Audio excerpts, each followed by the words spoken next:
Hello students, welcome back to my YouTube channel DS Group of Education. তোমাদের সবাইকে আমার YouTube চ্যানেলে আরেকবার স্বাগত জানাই। আমরা এখানে বেসিক্যালি 2016 এসএলএসটির যে কোয়েশ্চেন পেপার নিউট্রিশনের সেটা সলভ করে ফেলেছি অলরেডি। যারা এখনো পর্যন্ত ভিডিওগুলো দেখোনি দেখে নেবে। এবং আমরা তার পরবর্তীতে the West Bengal Madrasa service commission যে 7th এসএলএসটি 11-12 নিউট্রিশন পেপার নিয়ে কিন্তু আমরা আলোচনা করছিলাম। এই আলোচনাতে আমরা শুরুতে কিছু কোশ্চেনের আলোচনা অলরেডি করে ফেলেছি এবং সেটা এ সিরিজের কোশ্চেন পেপার ছিল। সেই অ্যাকর্ডিংয়ে আমরা আনসার কি যা দিয়েছে সেই আনসার কি মিলিয়েই কিন্তু সলভটা করছি। তাহলে চলো শুরু করা যাক আজকের ক্লাস, যেখানে আমরা বাকি যে প্রশ্ন উত্তরগুলো রয়েছে সেগুলোর আলোচনা করব।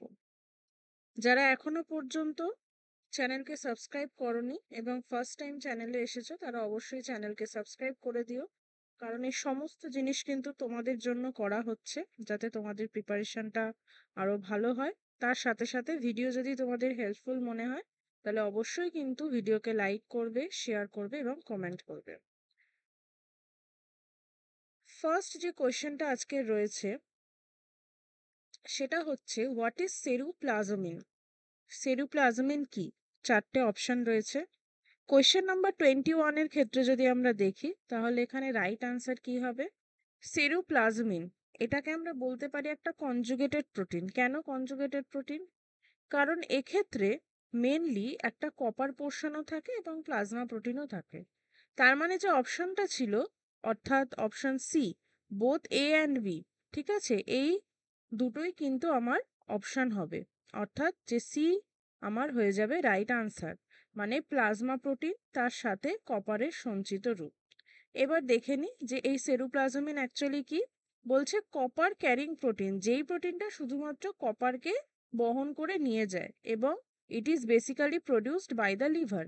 এটা আয়রন মেটাবলিজমে একটা খুব ক্রুশিয়াল রোল প্লে করে থাকে, কপারের ট্রান্সপোর্টেশনে হেল্প করে থাকে। এছাড়া ফেরক্সাইডেজ অ্যাক্টিভিটি যেটা রয়েছে সেই অ্যাক্টিভিটিতে পার্টিসিপেট করে থাকে, ফেরাস আয়নকে বেসিক্যালি ফেরিক আয়নে কনভার্ট করে থাকে এবং সেটা করে থাকে ট্রান্সফেরিনের মাধ্যমে। সেরুপ্লাজমিনের তাহলে আর কি কি ফাংশন আমরা দেখতে পেলাম? এক তো কপার ট্রান্সপোর্টেশনে সাহায্য করে, আয়রন মেটাবলিজমে সাহায্য করে, এর মধ্যে কিছু অ্যান্টিঅক্সিডেন্ট প্রপার্টিজ রয়েছে, সেই প্রপার্টিজগুলো বেসিক্যালি সেলসকে অক্সিডেটিভ ড্যামেজ থেকে রক্ষা করে।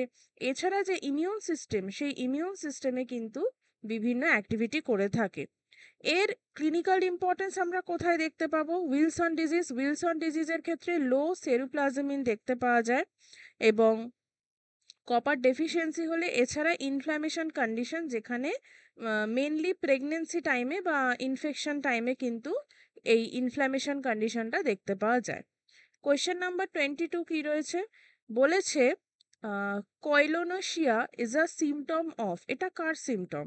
দেখো, এটা আমরা খুব ইজিলি অপ্ট আউট করে কিন্তু আনসারটা বের করতে পারবো, কারণ এই যে সিমটমটা, এটা কার সিমটম? দেখো, অস্টিওপোরোসিস হবে না, পেলেগ্রা হবে না, ফ্লুরোসিসও হবে না, এটা আমরা খুব ভালো করে জানি, বিকজ এটা আয়রন ডেফিসিয়েন্সি অ্যানিমিয়ার। অর্থাৎ কোয়েশ্চেন নাম্বার 22 এর ক্ষেত্রে যদি আমরা দেখি তাহলে লৌহের অভাবজনিত রক্তাল্পতা। আগেও যখন আমরা 2016 কোয়েশ্চেন আনসার ডিসকাস করেছি এই পার্টিকুলার সিমটমটার কথা অনেকবারই কিন্তু আমরা পেয়েছি। তাই পেলেগ্রা হবে না, ফ্লুরোসিসও হবে না, অস্টিওপোরোসিসও হবে না। আমরা যদি তিনটে জিনিসও জানতাম তাহলে ইজিলি কিন্তু আমরা আয়রন ডেফিসিয়েন্সি অ্যানিমিয়াটা সিলেক্ট করতে পারতাম। নেক্সট যদি আমরা দেখি তাহলে নেক্সট কি কোশ্চেন রয়েছে? বলছে the increased energy needs during 7 to 12 months of lactation. Energy নিডসটা কত থাকে? আমরা যদি দেখে থাকি তাহলে রাইট আনসার এখানে কি হবে? রাইট আনসার এখানে হবে কোশ্চেন নাম্বার 23 এর জন্য 520 kilo calorie per day. Question number 24 বলছে dietary fats after absorption appear in the circulation as. খাদ্যের চর্বি শোষণের পর যে রূপে সংবাহিত হয়, মানে অ্যাবজর্পশন হয়ে থাকে, সেটা কি রূপে? সেটা হচ্ছে বেসিক্যালি আমরা যদি দেখে থাকি কোয়েশ্চেন নাম্বার 24 এর রাইট আনসার কি হবে? কাইলোমাইক্রন। এই যে কাইলোমাইক্রন, এই কাইলোমাইক্রন বাদে যে বাকি আমরা কোলেস্টেরলগুলোর নাম দেখলাম, একটা ছিল এইচডিএল, যেটাকে আমরা জেনে থাকি গুড কোলেস্টেরল হিসাবে, কারণ এটা এক্সেস যে কোলেস্টেরল সেটা ব্লাড স্ট্রিম থেকে রিমুভ করতে এবং লিভারে সেটাকে পৌঁছে দিতে সাহায্য করে থাকে, হার্ট ডিজিজের রিস্ক কমায় এবং বেনিফিশিয়াল রোল প্লে করে কার্ডিওভাস্কুলার হেলথের ক্ষেত্রে। এলডিএল যা কিনা হয় ব্যাড কোলেস্টেরল, এ কী করে, এর মধ্যে কোলেস্টেরলের পার্সেন্টেজটা বেশি থাকে এবং অ্যাথেরোস্ক্লেরোসিস, হার্ট ডিজিজের চান্সেসটাও অনেকটা বেশি হয়ে যায়। আর একটা ছিল VLDL, very low density lipoprotein. এরা প্রাইমারিলি কি ট্রান্সপোর্ট করে, এরা ট্রাইগ্লিসারাইডকে ট্রান্সপোর্ট করে, যা কিনা আমাদের শরীরের জন্য খারাপ। এবং এই যে কাইলোমাইক্রনের স্ট্রাকচারটা আমরা দেখলাম, এই স্ট্রাকচারটা যদি আমরা দেখি, এখানে অ্যাপোপ্রোটিন থাকে, ফসফোলিপিড থাকে, তার সাথে সাথে ট্রাইগ্লিসারাইড থাকে, কোলেস্টেরল এস্টার ফাইন থাকে। এই বিভিন্ন উপাদানগুলো নিয়ে কিন্তু একটা কাইলোমাইক্রন গঠিত হয়। Question number 25. The predominant and immunoglobulin in human milk is, মাতৃদুগ্ধের প্রধান ইমিউনোগ্লোবিউলিন হলো। কোয়েশ্চেন নাম্বার 25 এর রাইট আনসার কি হবে? ইমিউনোগ্লোবিউলিন এ। কোয়েশ্চেন নাম্বার 25 এর রাইট আনসার হবে ইমিউনোগ্লোবিউলিন এ। নর্মালি 5 ধরনের অ্যান্টিবডিজ আমরা দেখতে পাই। কি কি? একটা হচ্ছে ইমিউনোগ্লোবিউলিন এ, ডি, ই, জি এবং এম। এই যে ইমিউনোগ্লোবিউলিন এ, এটা বেসিক্যালি মিউকাস, তারপর স্যালাইভা, টিয়ার্স, তার সাথে সাথে কোলেস্ট্রাম, এই সমস্ত জায়গা থেকে সিক্রেট হয় এবং এরা কিন্তু প্যাথোজেনকে ডিস্ট্রাক্ট করতে সাহায্য করে। সেম অ্যাজ ইমিউনোগ্লোবিউলিন ডি যেটা রয়েছে সেটা বি সেল রিসেপ্টরের কাজ করে থাকে। ইমিউনোগ্লোবিউলিন ই যেটা রয়েছে সেটা বেসোফিল, অ্যালার্জি এই ধরনের অ্যাক্টিভিটিতে পার্টিসিপেট করে থাকে। সেম অ্যাজ ইমিউনোগ্লোবিউলিন জি এবং এম কি করে থাকে, ইমিউন সিস্টেমের মেমোরি সেলের কিন্তু একটা রিসেপ্টর হিসাবে কাজ করে থাকে। তাহলে এই যে secretary immunoglobulin A, it is the predominant immunoglobulin in human milk, playing a crucial role in protecting the infants from infection. বাচ্চাদেরকে ইনফেকশনের হাত থেকে রক্ষা করার জন্য ইমিউনোগ্লোবুলিন এ একটা খুব গুরুত্বপূর্ণ ভূমিকা নিয়ে থাকে। এটা প্যাথোজেনকে নিউট্রালাইজ করে, তাদের অ্যাটাচমেন্টকে লুজ করে মিউকোসাল সারফেস থেকে, এছাড়া ইনফ্যান্টসদের ইমিউন সিস্টেমের যে ডেভেলপমেন্ট সেটাতেও সাহায্য করে থাকে। কোয়েশ্চেন নাম্বার 26 এর কথা কি বলেছে? The full form of DASH. Very easy question. Question number 26 এর রাইট আনসার কি হবে? Dietary approach to stop hypertension.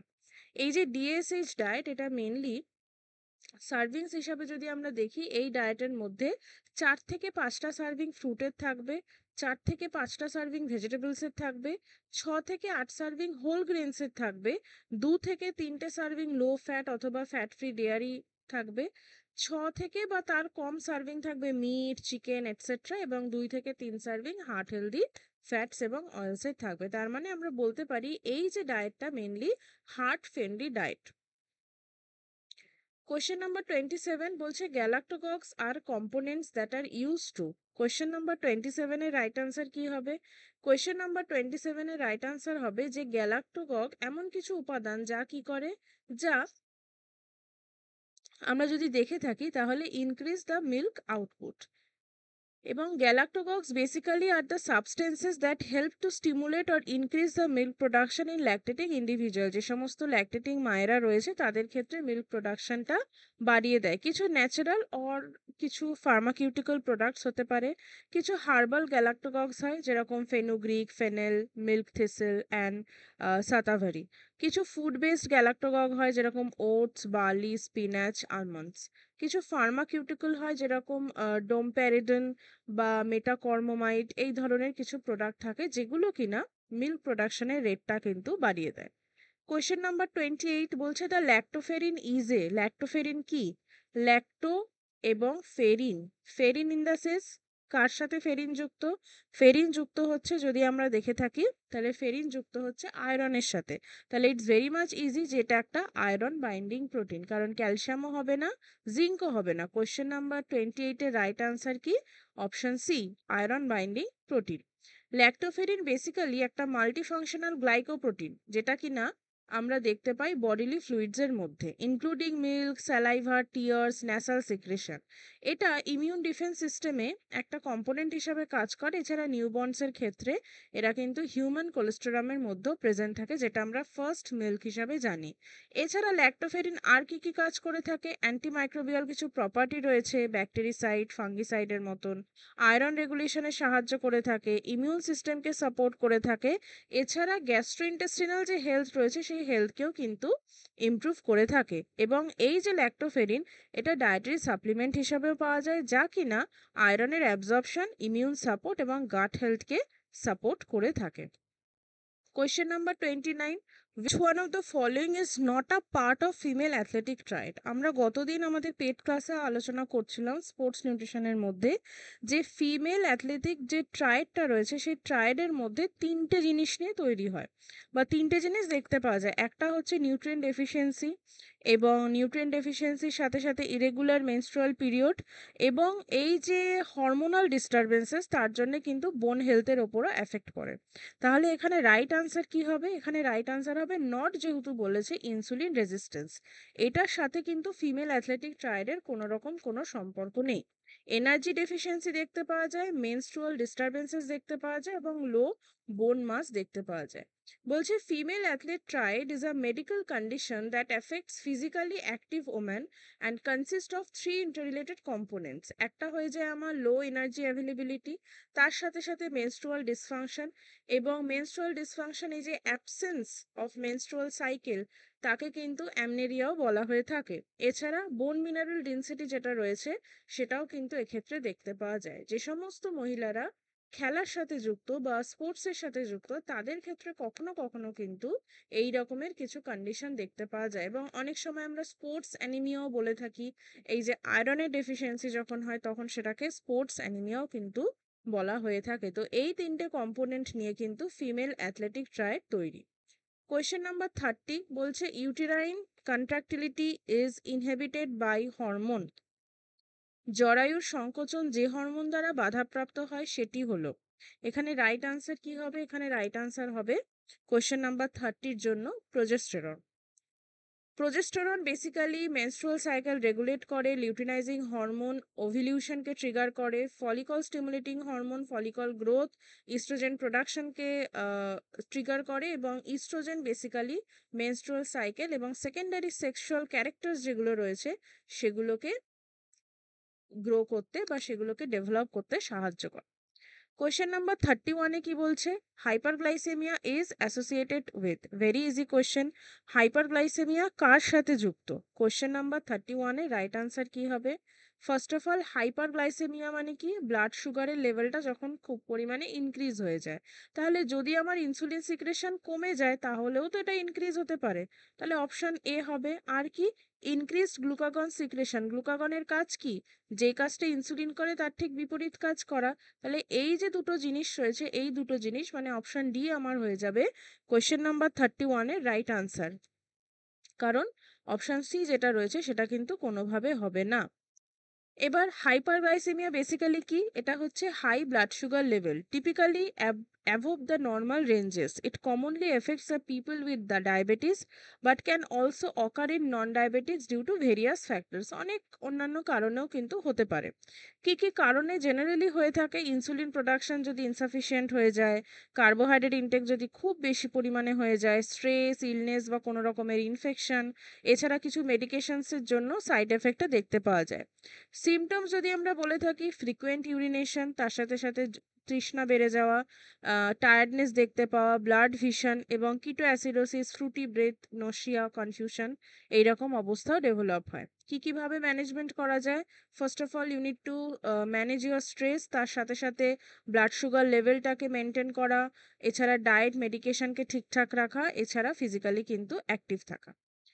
Question number 32 এর রাইট আনসার কি হবে? বলছে ইয়ং ওল্ড আর aged persons between the age group of, কত বছরের মানুষজনকে আমরা ইয়ং ওল্ডের মধ্যে ফেলবো? আমরা গতদিনও যখন জেরিয়াট্রিক আলোচনা করছিলাম স্টার্টিংয়ে এই জিনিসটা ডিসকাশন করে নিয়েছিলাম যে এজ গ্রুপকে আমি কিভাবে ডিফারেন্ট করব বা কিভাবে টাইপটাকে আমরা ডিভাইড করব। তাহলে কোয়েশ্চেন নাম্বার 32 এর রাইট আনসার কি হবে?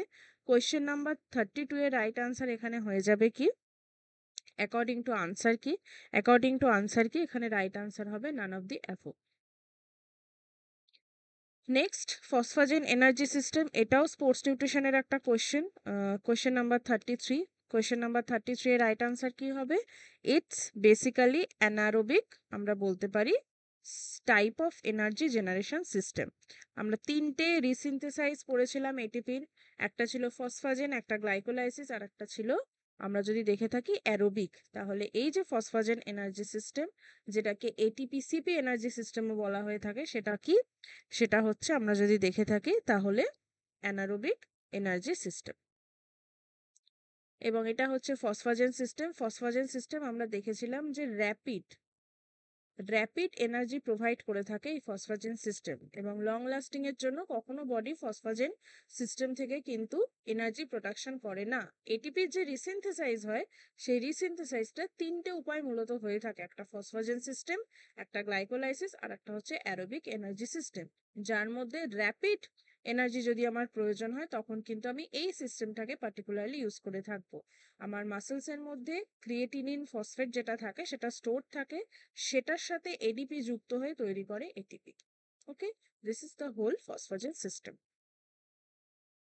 Question number 34। কোয়েশ্চেন নাম্বার 34 কি বলছে? In diabetic ketosis there is a decreased metabolic breakdown of. Question number 34 এর রাইট আনসার কি বলছে? কোয়েশ্চেন নাম্বার 34 এর রাইট আনসার বলছে যে in diabetic ketosis there is a decrease metabolic breakdown of, কমে যায়। কার মেটাবলিক ব্রেকডাউনটা কমে যায়? তাহলে 34 এর রাইট আনসার কি হবে? সি। তাহলে ডায়াবেটিক কিটোঅ্যাসিডোসিস যদি আমরা দেখি, এটা অ্যাকচুয়ালি এক ধরনের সিভিয়ার কমপ্লিকেশন, যেটা কিনা আমরা দেখতে পাই যখন ইনসুলিনের পরিমাণটা বডিতে কমে যায়। এছাড়া আমরা ইনসুলিন ডেফিসিয়েন্সিতে দেখতে পাই, কোনো রকম ইলনেস হলে এটা দেখতে পাওয়া যায়। ইনসুলিন ডোজেস যদি কোনো কারণে আমি মিস করে যাই বিং অ্যান ডায়াবেটিক, তাহলে এই কন্ডিশনটা অ্যারাইভ করতে পারে। হাই ব্লাড সুগার লেভেল যদি হয় তখনও। কি কি সিমটম হবে? একটা হয় কুশমল রেসপিরেশন, মানে ডিপ লেবার্ড ব্রিদিং, তার সাথে সাথে excessive thirst, nausea, vomiting, abdominal pain. কি ভাবে ট্রিটমেন্ট করা যায়? First of all insulin therapy, intravenous fluid আমি দিতে পারি, অথবা ইলেকট্রোলাইট রিপ্লেসমেন্টও কিন্তু আমি করতে পারি। Next question, question number 35। 35 এর ক্ষেত্রে কি বলছে? Which of the following trace element can not be completely supplemented by diet during pregnancy. Trace element, trace উপাদান খুবই সামান্য পরিমাণে, যেটাকে প্রেগনেন্সির সময় কোনোভাবে কিন্তু পরিপূরকভাবে দেওয়া যায় না। It's very easy, iron. Question number 36। Question number 36 এর ক্ষেত্রে যদি আমরা দেখি তাহলে কি বলছে? Highest protein content is in, সর্বাধিক প্রোটিন কোন খাদ্য উপাদানে থাকে? তাহলে রাইট আনসার কি হবে? Soybean. Amino acid lesser in rice is, কোন অ্যামিনো অ্যাসিডটা চালে সব থেকে কম থাকে? কোয়েশ্চেন নাম্বার 37 এর ক্ষেত্রে যদি আমরা দেখি তাহলে রাইট আনসার কি হবে? রাইট আনসার আমার হয়ে যাবে lysine, according to the answer কি। কোয়েশ্চেন নাম্বার 38 বলছে which among the following is a cardio protective fatty acid, মানে হার্টের প্রতিরক্ষামূলক ফ্যাটি অ্যাসিড বা হার্টকে ভালো রাখতে কোন ফ্যাটি অ্যাসিড সাহায্য করে? ইটস ভেরি ইজি, আমরা যদি দেখে থাকি তাহলে কোয়েশ্চেন নাম্বার 38 এর রাইট আনসার কি হবে? Omega 3 fatty acid. Cardio protective fatty acid basically কোনগুলো হয়? ওমেগা 3, পুফা, ইকোসাপেন্টানিক অ্যাসিড, ডোকোসাহেক্সাএনিক অ্যাসিড, এবং এরা বিভিন্ন রকমের কাজকর্ম করে থাকে। অ্যান্টি ইনফ্লেমেটরি প্রপার্টিস প্রোভাইড করে, ট্রাইগ্লিসারাইডকে কমিয়ে দিতে সাহায্য করে, প্লেগ যদি ফর্মেশন হয় তাকে স্টেবিলাইজ করতে সাহায্য করে। এছাড়া এন্ডোথেলিয়াল যে ফাংশন রয়েছে, মানে ফ্লেক্সিবিলিটি, সার্কুলেশন, সেগুলোও কিন্তু করে থাকে। অ্যান্ড নেক্সট কোয়েশ্চেন কি? Insufficient quantities of antidiuretic hormone in blood lead to, রক্তে অ্যান্টিডাইউরেটিক হরমোনের অপর্যাপ্ত পরিমাণের কারণে কি ঘটে থাকে? কোয়েশ্চেন নাম্বার 39 এর রাইট আনসার কি হবে? Very easy, diabetes insipidus. তাহলে এই যে এডিএইচ, এটাকে ভ্যাসোপ্রেসিন নামেও জানা হয়। এটা কোথায় তৈরি হয়? হাইপোথ্যালামাসে, এবং স্টোরড হয় কোথায়? পশ্চেরিয়র পিটুইটারি গ্ল্যান্ডে। এর মেন ফাংশন কি? ওয়াটার রিটেনশনে সাহায্য করা, ব্লাড প্রেশার রেগুলেশনে সাহায্য করা, এবং অসমো রেগুলেশনেও কিন্তু সাহায্য করে থাকে। এবং আজকের ক্লাসে লাস্ট কোয়েশ্চেন হচ্ছে peripheral neuritis is deficiency sign of peripheral neuritis কার অভাবের লক্ষণ? তাহলে কি হবে?